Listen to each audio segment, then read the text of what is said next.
que ve el cielo. El futuro científico es porque el niño se quedó embelesado, ¿no? El asombro es el motor, el paso previo que quiere decir yo quiero enfrentarme a esa verdad absoluta. Una persona que no se asombra, decía Einstein, está ciego. El Sol es un lugar fascinante donde se produce esa contienda entre la gravitación que lo quiere colapsar y la bomba que se produce en el interior del Sol. Pero va a llegar un día que va a acabar colapsando.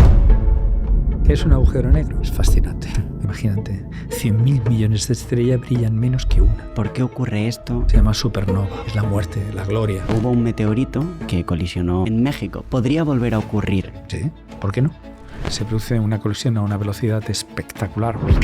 Levanta kilómetros de tierra y polvo, todo el cielo queda oscurecido. Y al morir las plantas, la cadena trófica va ejecutándose. ¿Por qué no están aquí? ¿Dónde están? ¿Por qué no nos envían señales? ¿Por qué no han venido con naves? ¿Dónde están? ¿Llegará un momento en el que el ser humano saldrá de la Tierra para ir a otro planeta? Sin duda.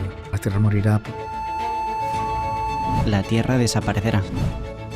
José Ignacio, ¿cómo de infinito es el universo?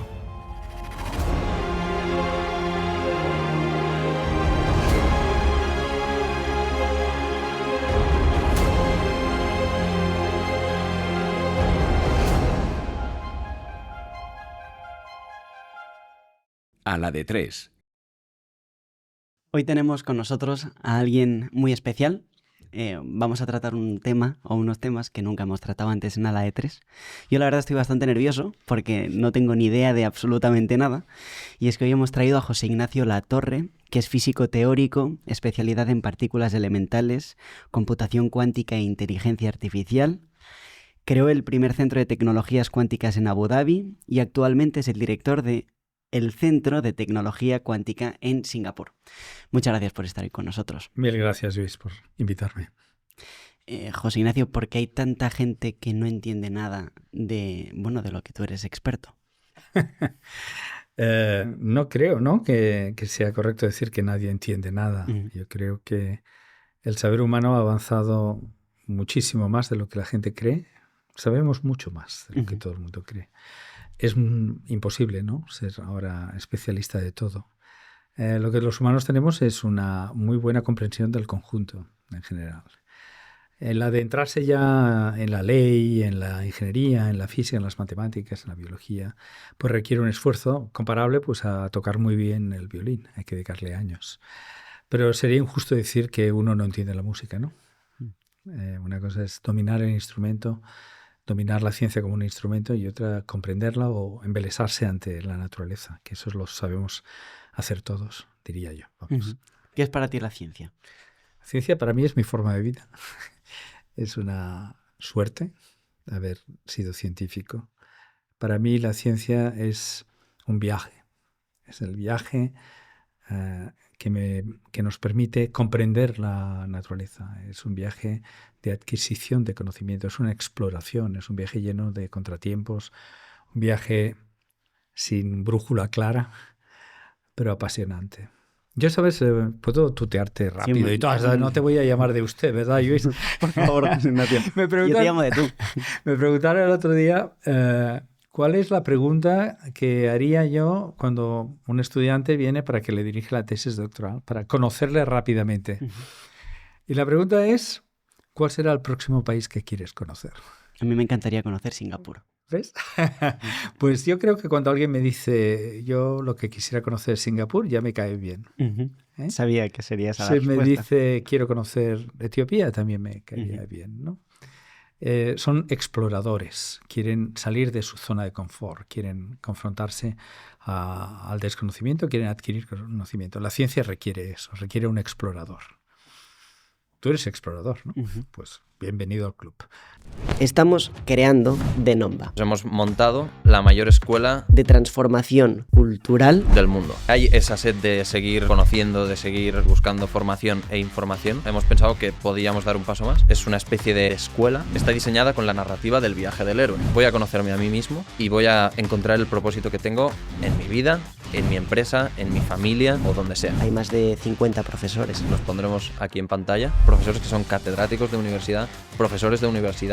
Es un curso para invertir en ti mismo. ¿Por qué estás aquí? ¿Cuál es tu propósito? Vas a conseguir explicar quién eres. Tenéis el enlace en la descripción. Creemos que es una misión interesante. Para liderar nuestra vida tenemos que ser capaces de pensar. El punto de partida es el viaje del héroe. El objetivo no es ni escribir bien, ni escribir bonito, sino escribir para mirarte, a que te hagas preguntas. Estamos aquí con una misión y tenemos la responsabilidad de cumplirla. La vida de un hombre consta de un solo momento, el momento en que sabe definitivamente quién es. ¿A qué estoy yo llamado? ¿Cuál es el propósito de mi vida?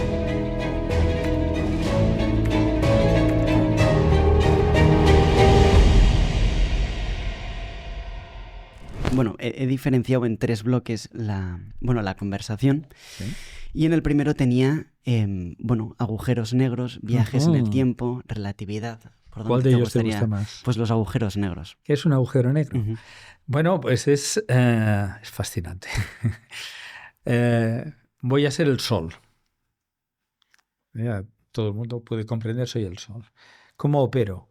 Pues lo que estoy haciendo es, estoy en el corazón, hay unas temperaturas tan altas que rompo la barrera que hace que los protones no se puedan acercar, la barrera electromagnética, y se van uniendo, y entonces esos protones al final dan lugar a helio. Y emite una cantidad de energía, esa fusión nuclear emite energía. Y eso es una bomba.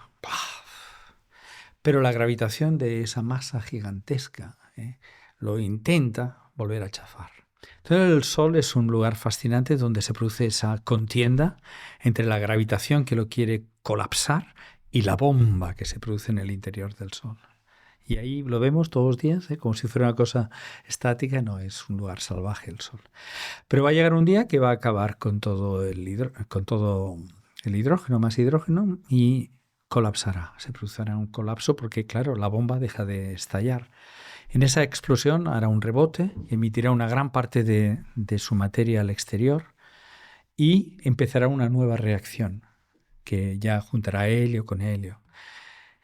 Y eso va a irse sucediendo. Van a haber sucesivas explosiones, contracciones con estallidos hacia el exterior, que naturalmente es cuando morirá la Tierra. La Tierra morirá por una de las expansiones del Sol.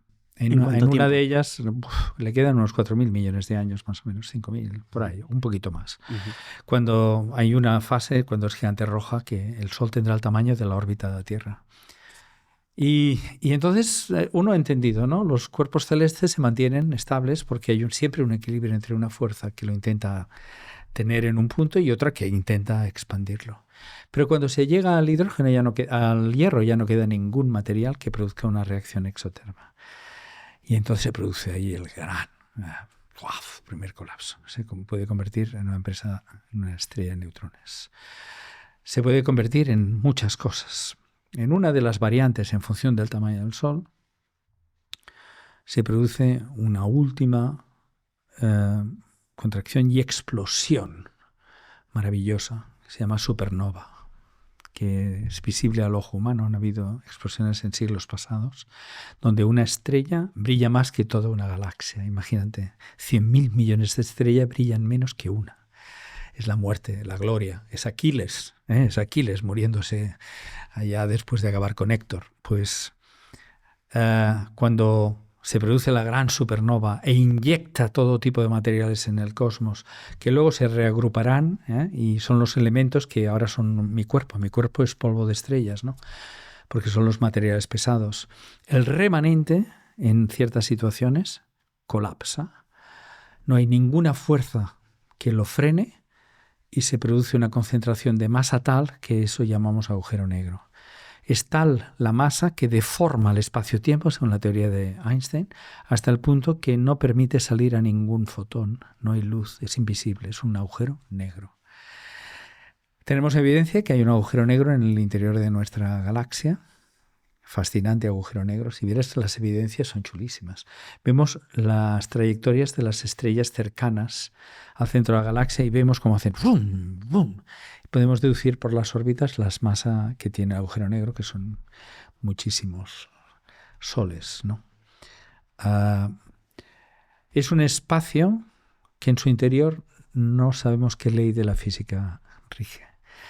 Los humanos hemos logrado entender lo que llamamos el modelo estándar, teorías gravitatorias clásicas, electromagnetismo, interacciones débiles, interacciones fuertes.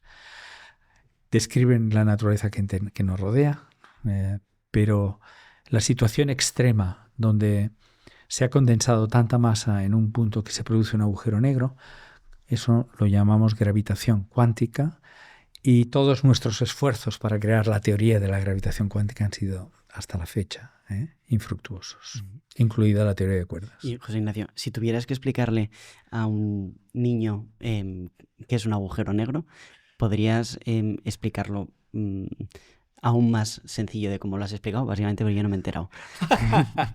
Pues sería, bueno, o sea, te he ido siguiendo en algunas cosas, es pero un lugar donde se ha concentrado tantísima masa que la atracción gravitatoria no deja salir a nada. Vale. Yo no sé si eso es... Y en unos 4.000 millones de años la Tierra desaparecerá. Un poquito más, número al azar, así 10.000 millones de años. ¿Y cómo lo han calculado?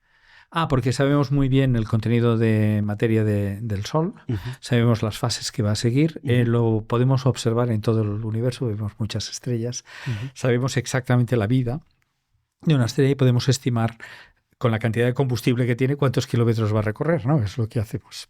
Y un poquito la estimación es esa. El Sol es como una persona joven de, no sé, 30 años ahora, aproximadamente. Y cuando miramos el cielo, me gustaría preguntarte lo primero, ¿por qué nos apasiona tanto mirar ¿A ti te apasiona? A mí me encanta mirar el cielo, sí. ¿Te has aprendido el nombre de las constelaciones? No, sé alguna, pero muy pocas. El cielo nos atrae por varios motivos. El primero es que es ajeno a las envidias, a las contiendas de la tierra, a las peleas, ¿no? El cielo nos trae la idea de pureza, ¿no? Luego siempre es idéntico, tiene las estrellas en sus sitios, es la perfección. Parece que hay orden matemático y luego es reproducible, cada día lo vas a ver y está ahí. Tiene los elementos que asociamos a verdad. La reproducibilidad, la perfección, la invitación a analizarlo, porque ahí hay verdad y por lo tanto tiene sentido. Yo creo que nadie se escapa. Siempre he pensado que las personas que viven en lugares donde ven muy bien el cielo tienen una vida mística propia, diferente, ¿no? Yo conozco gente de la Patagonia y para ellos el cielo lo es todo, ¿no? Es su referente. Y así lo fue para los antiguos, ¿no? Para todas las escuelas de Alejandría. Así lo fue en la cultura maya, así ha sido en Persia. Todas las civilizaciones antiguas empezaron a maravillarse al mirar el cielo e intentaron desarrollar un lenguaje que lo interpretara, y ese fue el principio de las matemáticas, la trigonometría, el principio para entender el cielo. También miramos mucho el cielo porque hay mucha gente que piensa que puede haber vida más allá de la Tierra. ¿Sí? ¿Qué piensa José Ignacio Latorre de ello? José Ignacio Latorre no pinta nada, ¿eh? O sea, si hay o no hay vida es independiente de un servidor. A mí me apasiona una reflexión que hizo una persona de Oxford, y la voy a repetir, porque en ciencia siempre hay que dar crédito a quien lo dijo, no hay que apropiarse de las ideas sin citarlas. Se llama Nick Bostrom, es un pensador, y él dice que a la pregunta de por qué no están aquí o no los vemos a los extraterrestres, una pregunta que Fermi, un gran científico, hizo en la primera mitad del siglo XX, que decía, ¿dónde están? ¿Dónde están? Porque parece tan obvio que hay 100.000 millones de estrellas, alguna estrella habrá desarrollado vida, algunos equivalentes humanos han de estar por ahí. ¿Por qué no nos envían señales? ¿Por qué no han venido con naves? ¿Dónde están? ¿No? Entonces, puedes ir a cualquier teoría conspiranoica que dice que sí, que están, pero que están escondidos. O una reflexión que es la de Bostrom, que dice, tal vez es que hay filtros. El primer filtro es que, a pesar de todo lo que estamos aprendiendo, la generación de vida no es trivial. Es un fenómeno extremadamente improbable. Bueno, pues somos los que pasamos el filtro y estamos solos por aquí porque era tan improbable que ha pasado una vez. Y la segunda opción es mucho más salvaje. Tal vez hay otro filtro, y es que toda civilización suficientemente avanzada descubre la mecánica cuántica, descubre el núcleo atómico, descubre las fuerzas que están subyacentes en la naturaleza, las empiezan a usar sin control y se autodestruyen. Es decir, que toda civilización avanzada se autodestruirá, porque será incapaz de controlar el saber que tiene.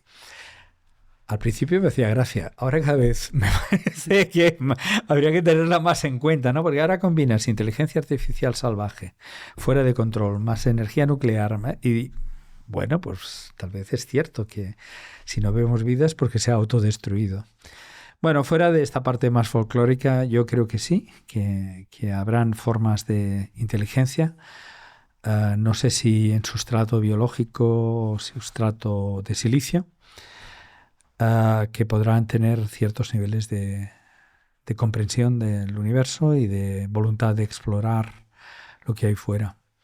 ¿Y qué tiene que ver el nitrógeno? ¿Con que haya vida más allá? Sí, pues que el nitrógeno no se genera en las proporciones que tenemos en la Tierra por pura explosión, o sea, por pura reacción en las fases del Sol. Entonces, lo que tiene que haber es una actividad de metabolismo. O sea, el nitrógeno que abunde en la atmósfera es debido a la existencia de vida. De lo contrario, no tendría esas proporciones.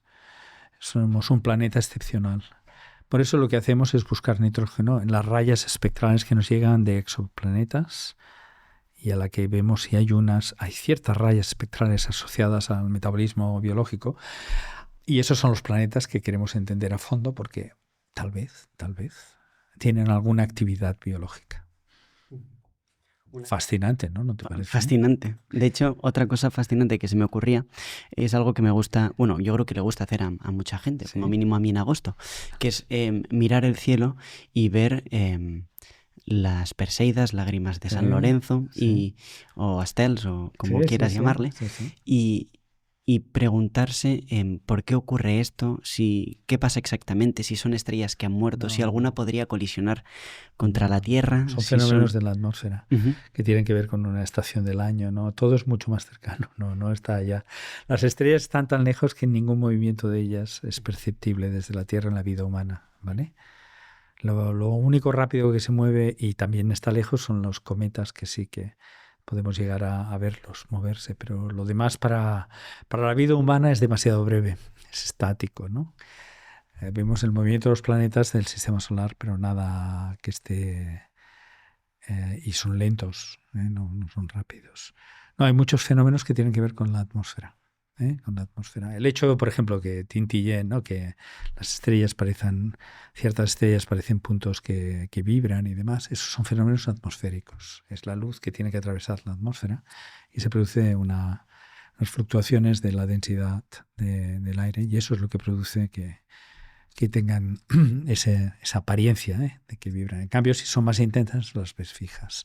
También el cambio de color tiene que ver con cuánto recorrido hacen. Por ejemplo, el Sol lo ves de color rojo cuando se pone o cuando nace, porque la luz tiene que pasar mucha más atmósfera hasta nuestro ojo y el color azul se va de la dirección que va el ojo, se refracta más. Entonces, si el azul se va más, el rojo es el que menos y por eso lo vemos rojo. La mayoría de observaciones que ves que son variables tienen que ver con la propia atmósfera, no con el cosmos. El cosmos a la especie humana es mucho más inmutable. Los antiguos hicieron el horóscopo y sigue vigente. Siguen estando en las mismas posiciones, ¿no? Porque la vida humana o los milenios es nada para el tiempo del universo. Absolutamente nada. Y José Ignacio, ¿qué pasó con los dinosaurios, ¿no? Hace muchísimos miles o millones de años, ¿no? Hubo un meteorito que colisionó en la Tierra, ¿no? En México. ¿Podría volver a ocurrir esto? Claro. Sí, ¿por qué no? No lo sé. ¿Tiene por qué ocurrió lo que alguna prohibición a los meteoritos? Es decir, oiga, no vengan por aquí. Bueno, pues el meteorito, como puede venir en cualquier momento, ¿no? Bueno, primero... Las escalas de los meteoritos distan en años a Meteoritos no, los cometas a decenas de años, a tiempos mucho más grandes. Estos son visitantes esporádicos de la Tierra, ¿no? Y luego hay una nube, ¿no? Hay una nube donde hay muchas rocas grandes que alguna perturbación puede provocar que alguna se convierta en meteorito. Te invito a que vuelvas a mirar a la Luna esta noche y vas a ver la cantidad de cráteres que tiene. Pues bienvenido al mundo, son objetos que fueron y chocaron contra la Luna. O sea que es un fenómeno que obviamente es probable. Es probable. Si es un objeto pequeño no pasa nada.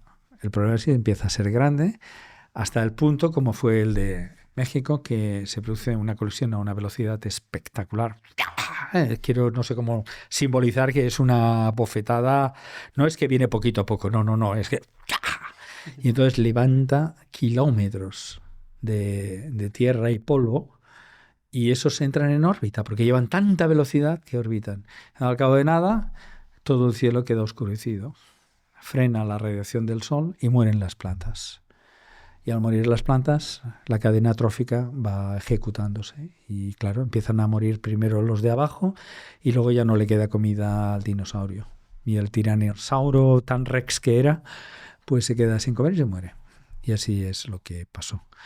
Otras especies no lo sufren. En el mar. Por ejemplo, las almejas tienen millones de años sobre la Tierra. Han superado muchísimas crisis, 300 millones de años. Los dinosaurios son 65 millones de años, ¿no? Que desaparecieron. Sabemos que cada 30 millones de años más o menos ha habido una extinción masiva de especies. Naturalmente otras han sobrevivido. ¿Por qué hay ciclos de 30 millones de años? Tampoco es muy conocido. No hay ningún ciclo natural. El único ciclo del orden de 30 millones es el Sol sobre el plano de la galaxia, pero eso no hay nada ahí. Está vacío, o sea que no hay una razón. Pero bueno, tienes que tener claro que las especies matas una, pero sale otra. Hubo un periodo de explosión de especies en el Cámbrico, son cientos de millones de años, donde la naturaleza exploró todo y formas de vida diferentes. Y muchas han desaparecido. El trilobites, pues no existe, ¿vale? La estrella de mar, sí existe a día de hoy. O sea que es evolución pura. El que estuvo adaptado sobrevivió, el que no se adaptó murió. Los insectos sobreviven casi todo porque tienen un ciclo de reproducción tan rápido que enseguida el que se adapta sobrevive. Y entonces el ciclo de adaptación es muy rápido. Sabes que cuando empezó la era industrial a traer el smog, la niebla esta negra sobre Londres, las cucarachas, los pájaros se las comían rápidamente, pero los árboles estaban tiznados de negros de la contaminación. Y en pocas generaciones las cucarachas y los bichos se hicieron negros. Porque claro, el que mutó a negro, pues ya no se lo comían. Entonces se produce un cambio rapidísimo. De hecho, la piel humana cambia de color en 20 generaciones. O sea, pasar de negro a blanco en 20 generaciones si el clima te lo exige. Sí. Y, José Ignacio, ¿cómo de infinito es el universo? ¿Cuántos millones de estrellas hay en el universo? Tenemos estimado, tenemos que hablar de lo que llamamos el universo conocido. El universo conocido, mira, tú te crees que eres el centro del universo, siempre uno se lo cree. Nuestra teoría del universo es que no, que es homogéneo, es isótropo y homogéneo. Pero imagínate que fuéramos el centro. Bueno, nosotros no podemos conocer todo el universo, porque para conocerlo tiene que venir algo de ahí, tiene que venir su luz. Si no viene la luz, pues no sabemos lo que hay. Entonces, desde el momento inicial, el Big Bang, de hace 14.600 millones de años, sale la luz y lleva 14.600 millones de años llegando hasta mí y llega hasta mí. Ok, lo veo, está ya el confín del universo. Ahí mire por donde mire, veo el mismo confín. Eso no quiere decir que no haya más cosas. De hecho, a medida que pasa el tiempo, el confín recede, ¿no? Porque me viene la luz que emitió anteriormente. Luego, a medida que el tiempo pasa, conocemos más y más del universo. ¿Cómo es de grande? Pues estimamos que contiene el universo conocido unas 100.000 millones de galaxias. Esa es la estimación actual. No está mal, ¿eh? Cada galaxia 100.000 millones de estrellas y algunas galaxias 400, 800.000 millones. O sea que hay en números que ya te pierdes porque 100.000 millones es un 1 y 11 ceros. Eso decimos que es 10 a la 11. Es un 10 con 11 ceros. Y hay 10 a la 11 galaxias, luego hay 10 a la 22 estrellas, más. Bastante grande. ¿Crees que llegará un momento en el que podamos, o en el que el ser humano saldrá de la Tierra para ir a otro planeta? Sin duda. ¿A cuál? ¿A qué tierra se va a ir? ¿A dónde podríamos ir? Pues, ¿O cómo deberían ser las condiciones del planeta al que pudiéramos ir? Seguramente ya no serán humanos como somos ahora. ¿Ah, no? No. ¿Por qué tendrían que ser? Porque hace 4 millones de años no había ninguno como nosotros. Porque aquí inmutable no hay nada. Y la selección opera. Entonces, ¿qué humanos serán seleccionados? Tal vez aquellos que se adapten a seres artificiales, es decir, que hagan una simbiosis con máquina. Tal vez son los que se adaptan mejor. Tal vez la especie como tal desaparece y será inteligencias puramente de silicio. Somos un eslabón, ¿no? El dinosaurio no era un propósito de la evolución, fue un eslabón, fue una parte. De hecho, una de las que murió, que desapareció, otras sobrevivieron y fueron eslabones también. De nuevo, pensar que el humano es la culminación de la evolución es un concepto muy antropocéntrico, ¿no? La historia nos ha enseñado que ni la Tierra era el centro del universo, ni la inteligencia humana necesariamente va a ser la inteligencia más avanzada. Entonces, no es descartable que en un futuro, pues tal vez no hayan humanos aumentados o sencillamente ya no estemos. O sea, es muy fácil desaparecer. Basta que no nos reproduzcamos y ya está, ¿no? O seamos humanos eternos, en cuyo caso deberemos colonizar otros lugares porque si no nos mataremos. Hay muchas opciones ahí, ¿no? No sé a tu público cuál le gustaría más, ser eterno, ser aumentado o sencillamente transmutarse en un ser artificial. El otro día Xi Jinping y Putin, ¿no? Puede ser que tuvieran una conversación. 150 años. Sí, porque va en serio. Bueno, si sigues entrevistando a gente que trabaja en la disciplina de envejecimiento, aging, el progreso es fascinante. Yo creo, bueno, primero ahora mismo ya se acepta que el 50% de la gente que nace ahora va a vivir más de 100 años, ¿no? Solo con lo que estamos haciendo ahora. Pero tú entiendes que estamos comprendiendo ahora lo que es el envejecimiento fenotípico. Estamos entendiendo que nuestro genotipo nos llega con una serie de... Una codificación nos trae información de nuestros genes, pero a medida que vivimos se producen mutaciones que lo estropea. Entonces, realmente el envejecimiento en una gran parte está asociado al deterioro del genoma que hemos heredado, ¿no? Y ese tal vez lo podamos revertir. Si lo revertimos, pues estamos yendo contra el envejecimiento.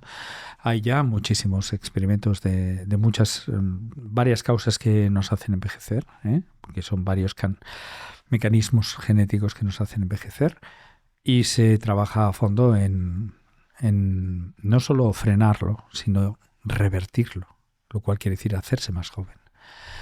Yo creo que es perfectamente pensable que llegaremos durante el siglo XXI a una fase donde los humanos van a vivir muchísimo más. Yo creo que tú vas a vivir mucho más. Y José Ignacio, ¿qué crees que interesa más ahora mismo? ¿La longevidad de la vida o viajar en el tiempo? Que esto también hay gente que lo ha hablado muchas veces. Yo creo que masivamente todo el mundo quiere vivir más. Lo de viajar en el tiempo, pues mucha gente que no quiere viajar ni al pueblo de al lado. Que yo creo la longevidad más interesante. No, el tema de viajes en el tiempo, que creo que te gustaría adentrarte un poquito. Bueno, hay leyes de la física que limitan un poco lo que la gente imagina en las películas. La regla de oro científica es que no podemos violar lo que llamamos el concepto de causalidad. Causalidad, causa-efecto. Quiere decir que para que se produzca un efecto debe haber una causa, pero esa causa tiene que llegar, y la velocidad de propagación más rápida que tenemos es la de la luz, la velocidad de la luz. Luego hay lo que llamamos un universo causal, es decir, que los hechos se producen después de que las causas lo producen. No puede haber un viaje en el tiempo hacia atrás porque violaría la causalidad. Tú podrías ir y matarías a tu madre. Entonces, no podría pasar lo que ha pasado. Y eso es lo que queda prohibido. Entonces, la ley de la física estrictamente prohíbe viajes que violen causalidad, ¿vale? Pero no prohíben viajar hacia el futuro. Ya sé que es un poquito raro, pero déjame que lo explique. Esto es un fenómeno en relatividad especial que se llama la paradoja de los astronautas, donde uno se queda, el otro se va, entonces el otro hace un viaje muy acelerado a la velocidad de la luz, luego vuelve y se encuentran y tienen edades diferentes. Bueno, hay que trabajarlo matemáticamente para entender que sí, que lo entendemos bien y que es posible. De hecho, cada vez que llegan muones a la Tierra, tienen una vida media en el laboratorio relativamente corta, sin embargo atraviesan la atmósfera, que es mucho más de lo que podrían hacer en su vida media. Ahí vemos el efecto de dilatación del tiempo. Luego esto existe y está medido, podemos. Lo que no puedes es irte al futuro, visitarlo y luego volver. Eso no lo vas a poder hacer, ¿eh?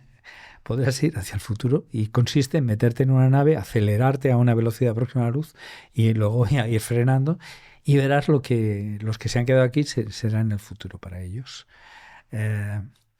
Las películas que tienen siempre estas inconsistencias de que vuelve y cambia el futuro, eso no es científicamente correcto, ¿de acuerdo? Pero hacia el futuro sí. O sea, no se podría viajar en el futuro en la Tierra. Sí, en la Tierra, los muones lo hacen en la Tierra. ¿Qué es un la muón? Tierra no tiene nada especial, ¿eh? Un muón es una partícula elemental, que se parece al electrón, pero que decae en el electrón y neutrinos. Entonces ese muón tiene una vida media. Y normalmente tiene una vida media de microsegundos, entonces cuando llega a la Tierra no debería llegar aquí, y si ahora pusiéramos un detector de muones, constantemente estarían llegando. Con lo cual ves la dilatación del tiempo en la vida del muón, porque él está en un sistema de referencia diferente al nuestro. O sea que lo entendemos, pero no permite los lujos que se permiten los directores de cine, ¿no? Entonces, ¿podrías hablar o profundizar en el ejemplo de los astronautas? O sea, si yo, por ejemplo, me voy al espacio, ¿qué pasaría? ¿Cuántos años son allí? Bueno, depende de tu velocidad, ¿vale? Entonces hay una formulita, 1 partido por la raíz de 1 menos v cuadrado c cuadrado, que te da el factor de dilatación que tendrías. Entonces depende de tu velocidad, puede ser brutal el paso del tiempo en un sitio. En la película Interstellar está bien hecho, porque ellos van a una zona de campo profundo y entonces ahí se produce un cambio del tiempo relativo en los dos sistemas de referencia, en la nave y en el local, y por eso están corriendo a toda velocidad para no estar más tiempo allá, porque les impedirá volver a estar con sus compañeros. Está bien hecho ahí. El cálculo está bien hecho, de hecho. Está calculado bien, ¿eh? No te creas. Los científicos detrás del proyecto lo hicieron que fuera correcto. Y otra cosa que no entiendo, pero que he escuchado, es sobre los universos paralelos. Cuando la gente habla de esto, ¿a qué se refiere? Es otra guerra diferente. Esta tiene que ver con la mecánica cuántica, ¿vale? Y es que la mecánica cuántica nos dice que al realizar una medida, ¿vale?, vamos a obtener un resultado con una cierta probabilidad. Esa es Decimos que la mecánica cuántica es una teoría cuyas predicciones son probabilísticas, nos dan probabilidades. Entonces, si a ti te cuesta un poquito, ¿no?, creer en estas cosas, hay una interpretación que dice que todos los resultados son posibles, pero cada vez que aparece un resultado se produce una ramificación del universo y se produce un universo paralelo. Quisiera decirte que eso no está contrastado con ninguna realidad, ¿vale?, con ninguna forma de verificarlo, porque esos universos dejan de hablarse según esa teoría. Y por lo tanto es una imagen que el humano se hace, es una interpretación. llamamos interpretación de la mecánica cuántica.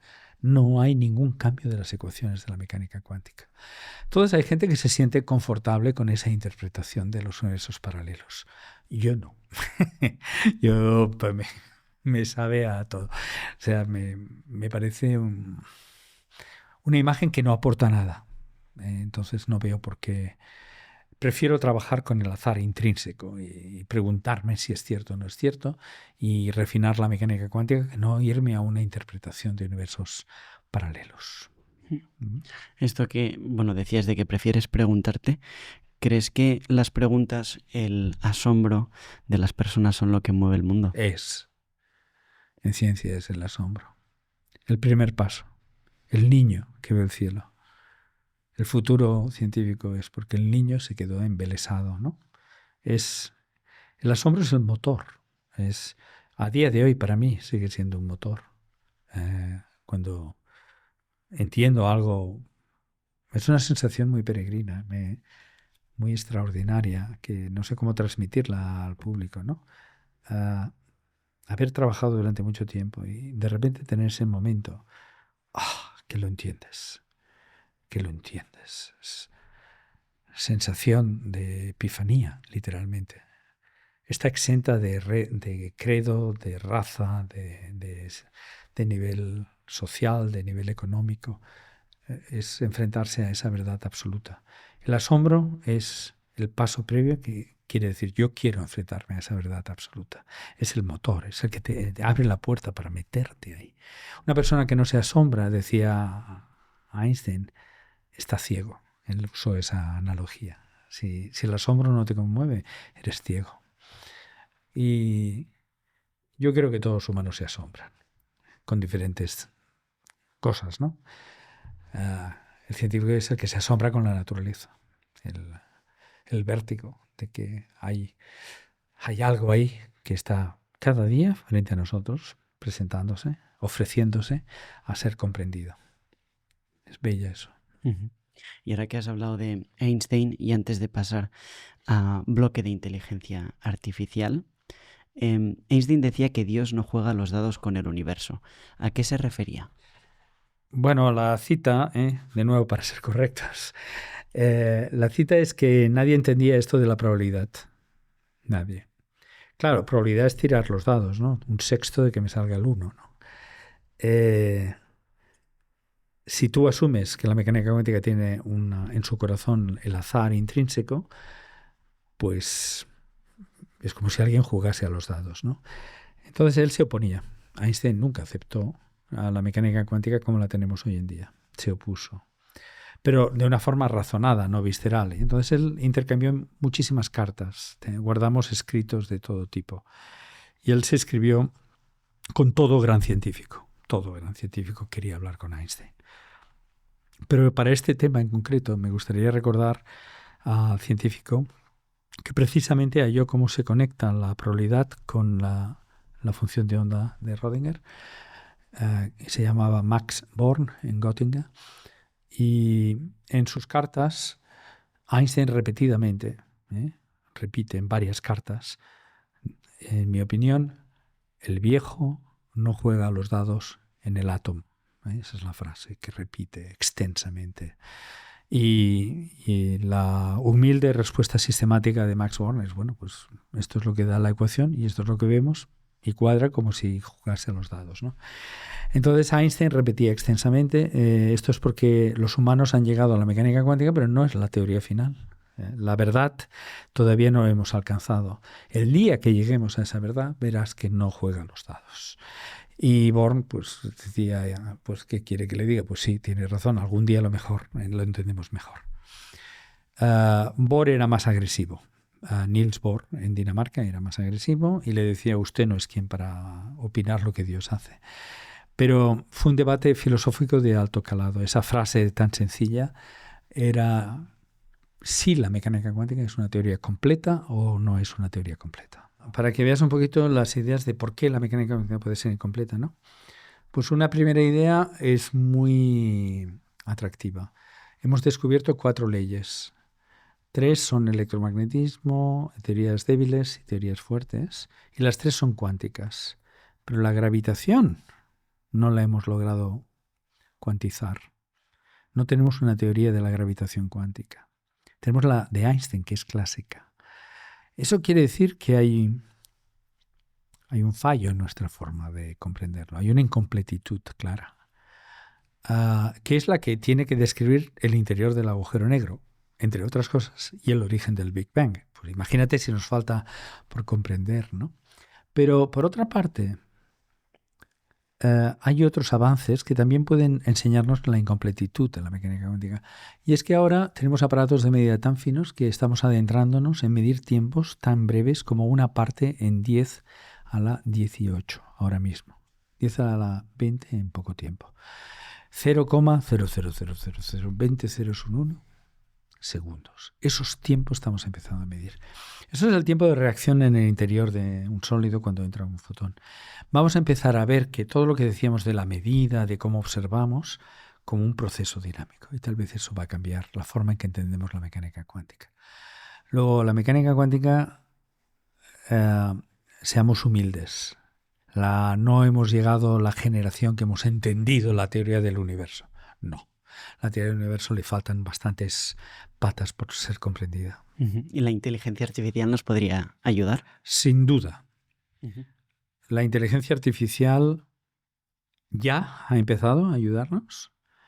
Esto en inglés la gente llama AI for Science. Hasta la fecha la gente la usaba, pues nada, como todo el mundo, para redactar, para hacer una tabla, para presentar algo. Hace unos meses hubo una charla en Stanford de un biólogo famoso que abiertamente confesó que su equipo había empezado a pedirle a la IA que diseñara el siguiente experimento. Yo le puedo pedir a la IA que me responda algo. Hay vida fuera del planeta, de la Tierra. Y le puedo dar todos los datos y puede no encontrar suficiente información para decir. La IA entonces me puede decir, el experimento que tienes que hacer es mirar en tal dirección a tal lugar, porque creo que la probabilidad es mayor allá. Yo no lo sabía. Entonces ella me dice, busca y dame los datos. A ver, yo te diré si hay, ¿no? En biología pasa lo mismo. ¿Qué experimento hemos de hacer para entender el envejecimiento mejor? Y la IA me dice, haz este experimento. Y tú dices, ¿este experimento? Porque ya todo el rato dices, caramba, ahora entiendo lo que está pensando, ¿no? La IA. Si tiene estos datos va a descartar la teoría del otro. Entonces ahora la IA ya está siendo utilizada ahora para el propio diseño de los experimentos, para captar la información que nos falta. Ella está diciendo qué tipo de información nos falta. Luego la IA se está convirtiendo en un científico, ella misma. Nos está convirtiendo en científicos aumentados, porque podemos hacer cosas que no habíamos imaginado hasta la fecha. Luego, la IA, sin duda alguna, nos va a completar como científicos y va a acelerar a la ciencia. Nos va a costar unos años aprender a usarla. Eso te lo tengo que decir ya. Pero no van a ser muchos. Sí. ¿Y qué pasará si la inteligencia artificial va más rápida que la ética, por ejemplo? Bueno, eso ya está pasando ahora, ¿no? La tecnología siempre va más rápida que la ética. El día que se inventó el fuego, se quemó la aldea del vecino. Luego ya había fuego, pero ética del fuego no había. El día que se entendió el núcleo atómico, se hizo la bomba atómica. El día que se entendió la biología, se hicieron armas biológicas. La ética viene, pero muy detrás siempre de las consecuciones tecnológicas. La ética en inteligencia artificial es particularmente preocupante. Voy a argumentarlo de una manera que me gusta. Los humanos hicimos máquinas fuertes y ahora, mira qué brazo tan pocho tengo, ¿no? Ni pagando el gimnasio me pongo... una justa medieval me matan en el primer sablazo a mí. Entonces, hemos perdido toda nuestra fuerza física, ha habido un declive físico. Cuando inventamos las primeras calculadoras, yo siempre lo digo, vete a cenar, plan catalán, dividimos, somos 7, a ver quién divide por 7. Todo el mundo sacando el teléfono para dividir por 7. Nuestros abuelos se horrorizarían.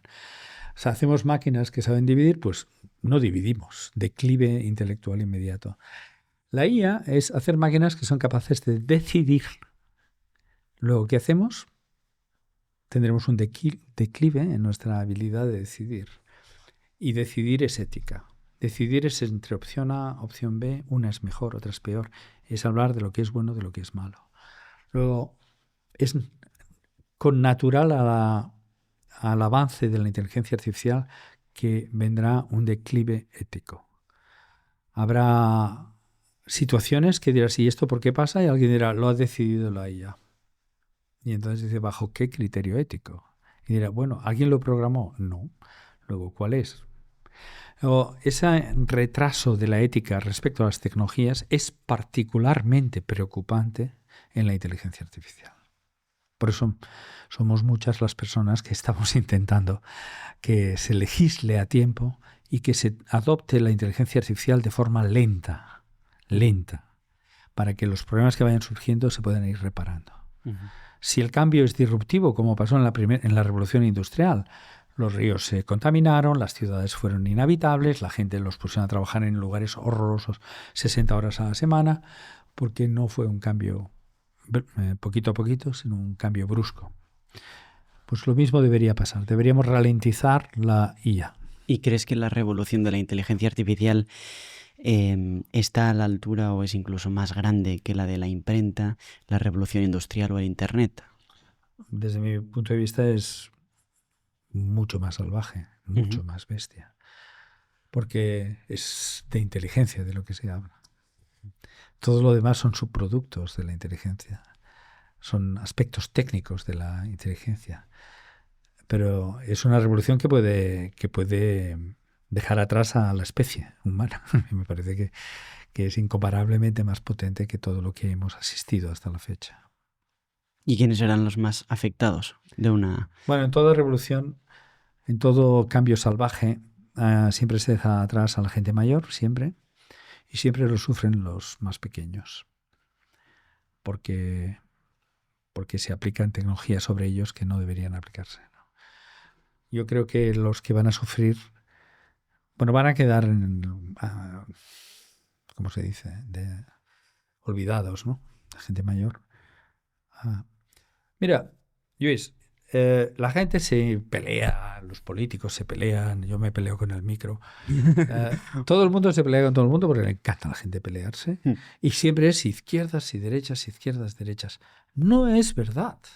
Los grandes retos de la humanidad son, en mi opinión, del siglo XXI, son la adaptación de los humanos a las máquinas, cómo vamos a convivir con estas inteligencias artificiales.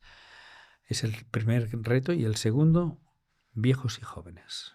¿Cómo vamos a vivir una sociedad tremendamente envejecida con muy pocos jóvenes?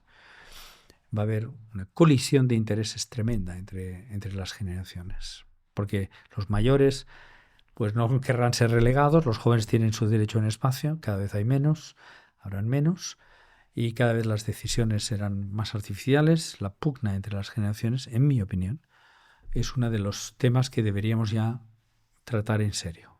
En serio.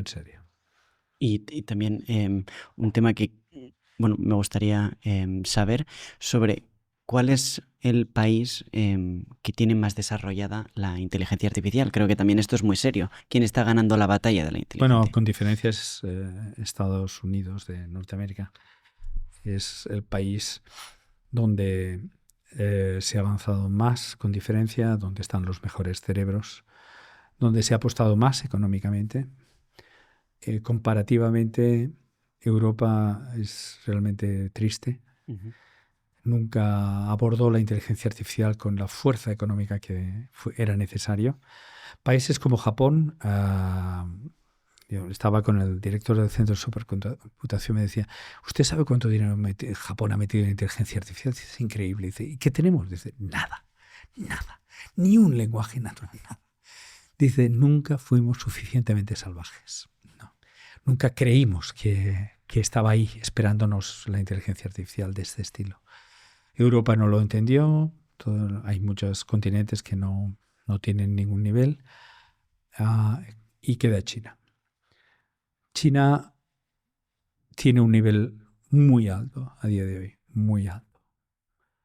Hay grandes discusiones si todo lo que se exhibe desde China es todo lo que tienen o tienen más, pero lo que tienen no está nada mal, Uno podría argumentar que todavía el liderazgo está en Norteamérica, pero es muy posible que esto no sea así durante mucho tiempo. Y José Ignacio, entiendo que la inteligencia artificial, depende un poco de del conocimiento que nosotros le vayamos dando, ¿no? Entonces, si es así, ¿cuándo crees que ya no nos necesitarán? Bueno, primero dices correctamente, la inteligencia artificial depende de cómo ha sido entrenada y por lo tanto de los datos que han sido entrenados. A mí me produce una cierta fascinación saber que ya no hay más datos para entrenarla. Ya todos los que teníamos los estamos usando. De hecho, la inteligencia artificial de hoy en día es peor que la de hace un año porque el 10% de Internet ya es artificial y por lo tanto ya tiene sesgo. Entonces ya hay compañías que están empezando a generar datos artificiales válidos, como simular ecuaciones del movimiento, para luego hacer una película de alguien se cae de un caballo que sea realista, ¿no? O sea, ya hemos agotado todos los libros escritos por la humanidad ya están dentro de la inteligencia artificial. Luego los datos están, el sesgo que tengan esos datos están. Por lo tanto, hay que vigilar muy bien si hay que entrenar la inteligencia artificial con el total de los datos o con una parte o verificar qué sale de ella. Porque el sesgo está en el entrenamiento. ¿De acuerdo?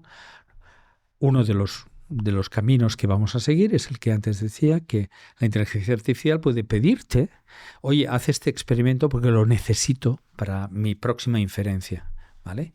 Luego, el tratamiento de datos es crítico en todas sus partes, en su limitación, que ya no hay más, en su generación de nuevos datos válidos y en el uso completo o parcial de ellos. O sea, hay una gran cantidad de problemas asociados a los datos, ¿vale? ¿Cuándo la inteligencia artificial podrá ir sola? Yo creo que hay que ser un poquito claros. La inteligencia artificial que tenemos hoy en día, yo la tildaría de moderada y es capaz de hacer una gran mayoría de las tareas que hacen los humanos, ¿vale? Una general es la que es tan inteligente como el mejor humano en todas sus facetas. Eso está cerquita, no está lejos. Será una compañera brutal, nos aumentará y será nuestra compañera, será nuestra memoria. Y yo ya le pongo nombre, cuando tenga una le llamaré Constanza. Y Constanza me conocerá a muerte, ella sabrá mis debilidades, mis gustos, cuando me vea triste me apañará una cita con alguien, porque hablará con la Constanza de la otra persona y dirán estos dos se van a entender de maravilla. Estará presente en todo lo que yo hago, sabrá mi pensamiento, será mi testigo, será la única inteligencia que conocerá quién fue José Ignacio, ¿no? Será mi memoria. Da un poco de vértigo eso, ¿no? Y miedo. Y miedo. Por otra parte, ahora no lo tenemos. Ahora las personas, la gran mayoría de personas no tienen un testigo de su vida. Yo creo que será adictivo. O sea, yo creo que todo el mundo querrá tener un testigo de su vida. Esa es la fase de la inteligencia general, además dotada de sentidos, es decir, de sentidos de tacto, de olor, de demás. Por lo tanto, podrá percibir al mundo exterior de la misma manera que yo. Es una inteligencia aumentada en los sentidos también. ¿De acuerdo? No solo tan inteligente o más que cualquier humano, sino, y por lo tanto podrá moderarse, porque igual que jugamos al ajedrez con una máquina, le bajamos el nivel, ella no será una chuleta, no se estará ahí machacando, sino que encontrará el justo punto donde somos medio adulados o nos está acariciando con su palabra. Yo creo que esa es la inteligencia general. La que tú has mencionado, la que ya va sola, yo creo que eso me gustaría darle el nombre que se le ha dado de superinteligencia, que es aquella que se nutre a sí misma y se evoluciona a sí misma y por lo tanto ya tiene control de todos del laboratorio, puede hacer los experimentos, los robots los tiene bajo su mando y ya hace la experimentación que quiera y descubre cosas. O la que crea un viaje espacial, ella no tiene prisa, es imperecedera, tiene todo el tiempo del universo para saber qué pasa en Alpha Centauri y por lo tanto analizará el cosmos, analizará todo. Esa es la superinteligencia, la que dejará atrás a los humanos. ¿En ese momento se nos habrá ido la inteligencia artificial de las manos? Yo creo que sí. Lo que pasa es que no tiene una connotación negativa para mí. Tú, Lluís, y lo digo muy en serio, si vas por la calle y ves, yo qué sé, un gusano o unas hormiguitas, ¿las pisas tú? Quizás sin querer, pero no es mi intención. ¿Voluntariamente? No. Tú eres infinitamente más poderoso, fuerte que ellas, ¿no? Eres más inteligente que ellas. Tú no las pisas, no las chafas. Es más, las aprecias que haya una inteligencia natural en el universo. Una inteligencia avanzada no compite por recursos, porque los logra fácilmente. No compite por territorio. No tiene ninguna razón para ser negativa o asesina o lo que uno quiera. Las películas de ciencia ficción que dotan siempre a una superinteligencia de la voluntad de acabar con los humanos, le están metiendo a la superinteligencia las pasiones arcaicas de los humanos, ¿no? Creemos que van a ser igual. No van a ser así. No les importa para nada. Seguramente una superinteligencia querrá saber si hay otras en el universo, querrá viajar a través del cosmos, querrá entender el principio de todo, pero no le importarán si hay humanos o no hay humanos. Esa connotación tan negativa creo que solo habla de nosotros, no de la superinteligencia, ¿no?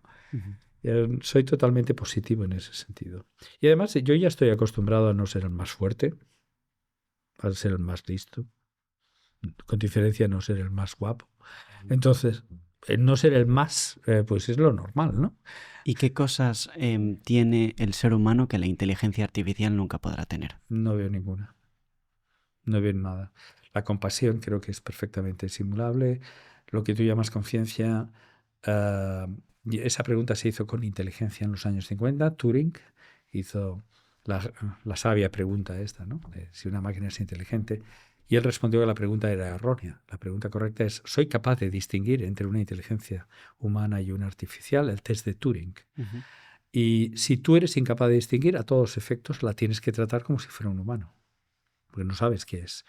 Pues si tú me das qué valores ha de tener la conciencia, verás que serán simulados. Por lo tanto, la pregunta de si tiene conciencia o no es incorrecta. ¿Soy capaz de distinguir? ¿Un perro tiene conciencia? Solo por preguntar. ¿Tiene conciencia un perro? ¿Lo sabes? ¿Hay asesinos en serie? ¿Tienen conciencia? ¿Qué es conciencia? Si es un ascendente moral sobre el comportamiento del individuo, pues ciertas personas tienen más conciencia que otras. Todo eso es simulable absolutamente. Absolutamente. Pero, por ejemplo, una madre sería capaz de dar la vida por sus hijos. ¿Una inteligencia artificial sería capaz de autodestruirse? ¿Por qué no? ¿Por qué no?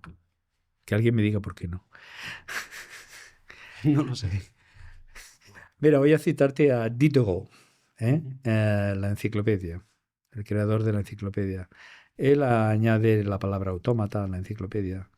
Y él cuando habla tiene una frase que dice, si la combinación de un humano y una máquina es imposible, me gustaría saber por qué es imposible. Si es posible, me gustaría saber qué consecuencias tendrá, ¿no? Yo soy partidario de esta segunda idea. O sea, todo esto se va a mezclar, todas las limitaciones que tú estás imponiéndole son fruto de la limitación que tenemos ahora como humanos.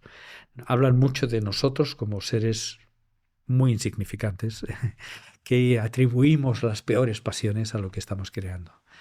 Yo quiero participar en la construcción de estas inteligencias. Yo quiero ser parte de ese futuro. Quiero.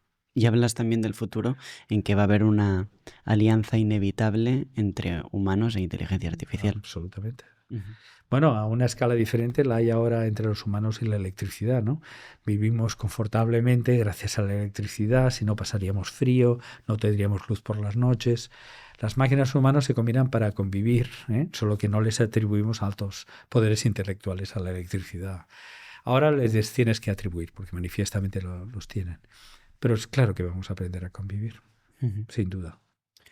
Bueno, como director del Centro de Tecnologías Cuánticas en Singapur, antes me comentabas de que cuando, los coches chinos, por ejemplo, ya puedes hablar con ellos, sí, ¿no? O sea, empezaremos por ahí, en esa futura alianza. Sí, esa es la moderada, esa no hace falta grandes virguerías. Sí, quizá aquí también hay algunos, ¿no? Sí, pero bueno, claro, esto está aportada de mano ya. Una dependencia de la inteligencia Sí, artificial. toda tecnología te crea dependencia automática, ¿eh? ¿Cuántas veces has subido 18 pisos para llegar a un hotel o lo que fuera a pie? No, tomas el ascensor, creas dependencia, ¿no? Pues habrán tareas que claro que no las harás si no tienes una inteligencia artificial, eso sin duda. Y quisiera, tal vez, porque queda un poquito fuera, pero quisiera mencionarlo. La cuántica y la inteligencia artificial se están reuniendo porque la inteligencia artificial consume demasiada energía. Necesitamos ordenadores más potentes y que gasten menos. Y ese es el ordenador cuántico. Estamos haciendo ordenadores cuánticos donde una de sus aplicaciones va a ser la inteligencia artificial. Entonces imagínate que es fascinante, una inteligencia superior a la humana, pero que se está maquinando en la manipulación de los niveles energéticos de los átomos. ¡Wow! ¿No? ¡Wow! Los humanos, qué barbaridad lo que hemos llegado a hacer. Y a partir de ahí le damos el relevo y digo, oye, a partir de ahí sigue tú. ¿No? Y ella dirá, en lugar de estos átomos teníamos que haber usado no sé qué, implementar de otra manera y será una inteligencia mejor, un ordenador cuántico mejor y tal. Yo veo una explosión de conocimiento y de inteligencia a la vuelta de la esquina. Yo creo que en 20 años la ciencia será irreconocible. ¿Y en 20 años seremos más libres? Eso dependerá de las leyes que hagamos. Las maquinarias, ahora tú no tienes que arar el campo, ni tienes que usar tus manos. Tus manos no tienen una arruga, ¿no? de trabajo. Te han liberado las máquinas, sí. ¿Lo hicieron al principio? No. Luego, llevamos 2 siglos, ¿no? Intentando reparar la mala entrada en la revolución industrial.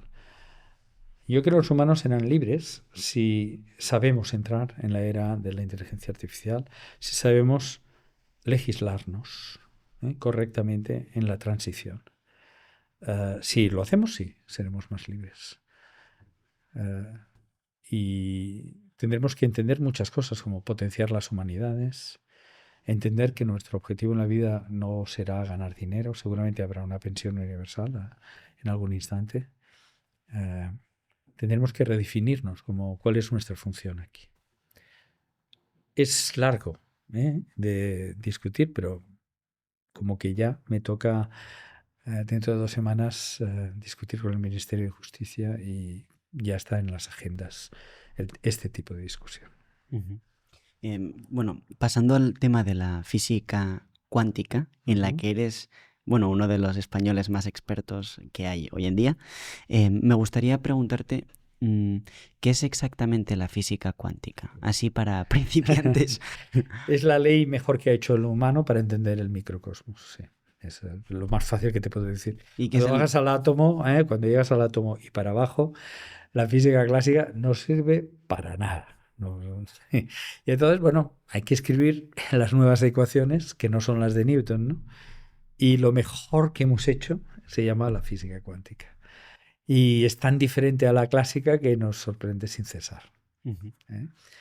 Y mira, yo lo equiparo a una ciudad. Tú has visitado ciudades, ¿no? Algunas. ¿Qué tienen? Aroma, una ciudad, no sé cómo decirte. Sí. Tienen, algunas incluso es aroma de verdad, tienen textura, tienen la forma en que la gente se mueve en la calle. Son ciudades y cada una tiene sus leyes, ¿no? Pues yo pienso en la cuántica como una ciudad. Solo que en esa ciudad las leyes son muy raras, ¿vale? Las cosas pasan al azar, hay efecto túnel, atraviesas paredes, pero no siempre. Las cosas están en superposición. Y cuesta entrar porque hay altas murallas, pero las atraviesas sin darte cuenta. Y ¿sabes qué? Te empieza a gustar esa ciudad. Te gustaría visitar el ágora, discutir con los que están elaborando sus leyes y están todos confundidos porque no se aclaran qué ley poner y dicen que llevamos demasiado poco tiempo. Y yo creo que la mecánica cuántica es una de las consecuciones intelectuales mayores que han logrado los humanos. Y como tal, nada sencilla, nada trivial. Está en su infancia, llevamos 100 años de mecánica cuántica. ¿Es satisfactoria? No. ¿Tenemos algo mejor a día de hoy? No. ¿Cambiará la mecánica cuántica con el paso de los milenios? Sin duda. Porque es la comprensión humana. La ley no cambiará, la que exista en el universo. La comprensión humana será mejor y mejor. ¿Y qué es el microcosmos? Bueno, el microcosmos es lo que hay aquí dentro, abajo. Aquí, ¿no? Ahí abajo. O sea, la idea es que cojo esta madera y la empiezo a partir. Siempre hay madera. ¿Será hasta el infinito? Pues no. Hay una unidad mínima de madera. Y esa es una molécula. Y si la rompo, ya no es madera. Ya es otra cosa. En ese mundo entro en el microcosmos. Es el lugar donde los elementos básicos de la naturaleza ya son singulares, son individuales, y donde ya los empiezo a partir, ya veo átomos, incluso ya puedo alterar los átomos, puedo entrar en el núcleo atómico. Todo eso es lo que llamamos el microcosmos, ¿no? Las leyes de la química cuántica, la química profunda son cuánticas, las leyes del átomo son cuánticas, las leyes del núcleo atómico son cuánticas, las leyes que forman a los protones son cuánticas. Esa es la ley con mayúscula, gorda. Mayor que las leyes humanas escritas en minúscula. ¿Y qué está hecho por la...? O sea, ¿dónde podemos ver física cuántica? Claro, sí. Es el nivel de descripción infinitesimal de la materia. Ahí todo eso es cuántico. La luz, un fotón, eso es cuántico. Cuando llegan a mogollón, aquí llegan muchos, hago una descripción y le llamo intensidad y ya está. Si los viera llegar de uno en uno, estaríamos hablando de física cuántica. Si los pusiera en fase, le llamaría láser. El láser es una forma de luz coherente. Es decir, cuando vamos al microcosmos, cuando vamos a los elementos básicos, a las partículas elementales, de repente vemos que sus leyes son diferentes a las nuestras. Y esa ley le llamamos mecánica cuántica. ¿Okay? Y un ordenador, un móvil, un microondas, los rayos láser de un hospital... Sí. O sea, ¿cuál es la actuación? O sea, ¿podrías explicar o seguir profundizando en cuál es la actuación de la física cuántica allí? Sí, en cada uno de ellos es una actuación diferente, ¿no? En el láser es que colocamos una serie de átomos entre dos espejos y hacemos que entre en resonancia. Se haga lo que llamamos luz monocromática y luego toman la misma fase y van todas a la vez. Eso es un haz láser. Se comportan miles de millones de fotones como uno solo.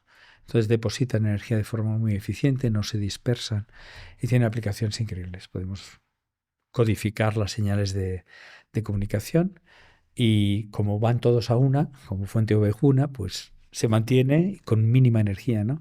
Puedo cortar materiales con láser, puedo leer un disco, ¿no? El DVD lo leo con láser. Puedo enviar señales lejanas. O sea, un láser es una forma de hacer que la luz funcione de forma como si todos fueran uno.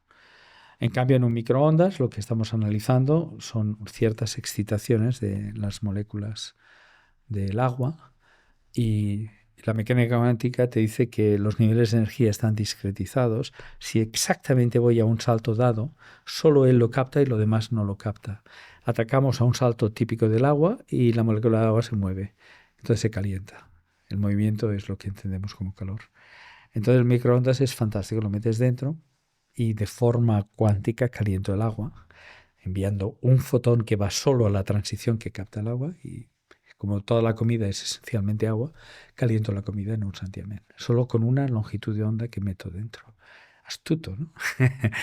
Casi toda la tecnología es ser muy astuto una vez has entendido lo que hay detrás. El equivalente de eso, pero con frecuencias del núcleo atómico, es la resonancia nuclear magnética. Hacemos lo mismo. Vamos a un nivel energético del núcleo, del spin de los núcleos atómicos. Es como si se calentaran y luego espero a que me envíen la señal de vuelta y hago el mapa de los lugares que me está llegando esa luz. Y de repente veo un riñón. Perfecto. Entonces, la resonancia nuclear magnética es dirigirme a los niveles energéticos de los spines nucleares. Y cada aplicación es una de estas. En los semiconductores entiendo que el electrón salta bien si tiene una banda de conducción que calculo con los átomos que voy concatenando. Cuando le llamo semiconductor, cuando hay una cierta franja prohibida, una permitida, y de repente estoy puedo hacer puertas lógicas ahí. ¡Wow! Y de repente puedo calcular de una manera astuta, gracias a las bandas que se han desarrollado en los materiales semiconductores. Cada pequeña aplicación de la mecánica cuántica o grande, el GPS son relojes atómicos. Lo que hacemos allá es poner un reloj en órbita. Tenemos 40 satélites orbitando la Tierra, los sincronizamos y ahora envían una señal, pero que empieza y acaba, dijéramos, tiene un pulso que sabes cuándo llega. Aquí viene el otro desde otro sitio, llega a mi teléfono y a la que tengo 3 de ellos, puedo construir la interferencia y decir dónde yo estoy. Porque si yo estoy aquí, la interferencia es diferente. Hace falta que esos sean relojes de una precisión espectacular, porque si no, en un nanosegundo de diferencia, la luz avanza a 30 centímetros, lo cual tiene que tener una precisión tremenda. Y por eso necesitamos un reloj atómico en órbita. Y ahora pues tenemos GPS y Galileo, que son las constelaciones de satélites. La tecnología es hija de la ciencia. Necesito entender la ley. Necesito conocer la entraña de lo que está pasando y ahora de forma muy astuta ideo una aplicación. Entonces, lleva tiempo idear aplicaciones, pero bueno, es un camino inexorable. Todo lo que aprendemos es utilizado tarde o temprano por los humanos.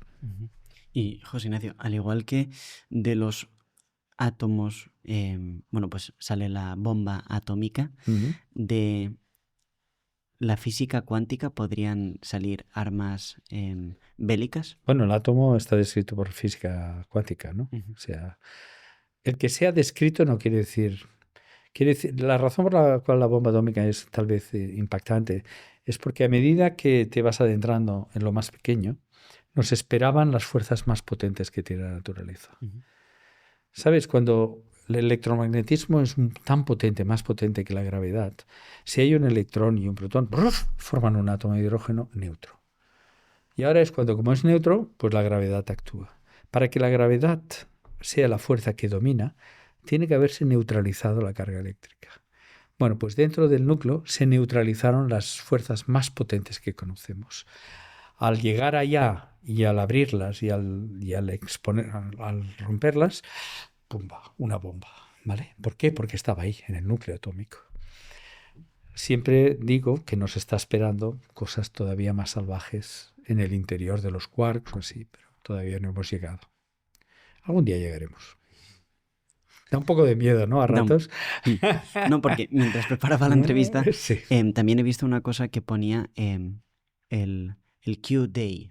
No sé qué es. Sí, el Q-Day, el día que la computación cuántica romperá todas las transacciones de la Tierra, la ciberseguridad. Por lo tanto, tú te comunicas con este teléfono y tú, seguro que hay aquí gente que se comunica con Telegram o con WhatsApp. Está encriptado todo lo que envía. Bueno, el ordenador cuántico suficientemente potente lo va a desencriptar y podrá leer todas tus charlas. Pero también tu cuenta bancaria. También los secretos nucleares. Los secretos políticos. También los backups de las empresas. Todo eso utiliza criptografía. El mail. Q-Day es el día que el ordenador cuántico es suficientemente potente como para romper la criptografía de la Tierra y por lo tanto ahí sí que puede haber una guerra, ¿eh? Porque si todos los secretos salen sería tremendo. ¿Y cuándo crees que será? Bueno, hay que prepararse para él, hay que cambiar la criptografía, hay que pasarla a lo que se llama criptografía post-cuántica, que es aquella que se basa en algoritmos no atacables por un ordenador cuántico, o criptografía que se llama de distribución de llaves cuánticas. Hay que prepararse para que no pase eso, ¿no? Nadie quiere que sus secretos se expongan. Nadie. ¿Sabes? Y menos los países y las empresas. Luego hay que prepararse para el Q-Day. Una de las tareas más importantes de lo que hacemos en el Centro de Tecnologías es desarrollar toda la criptografía cuántica que te protege contra el ordenador cuántico. Es divertido, ¿no? Porque creamos el arma y el antídoto. Creamos el ordenador cuántico y creamos la solución del ordenador cuántico contra la criptografía. Naturalmente el ordenador cuántico puede hacer otras cosas, ¿eh? Puede trabajar en medicamentos, puede servir para muchas otras cosas. Pero el QTI es temible, sí. José Ignacio, el desconocimiento da miedo.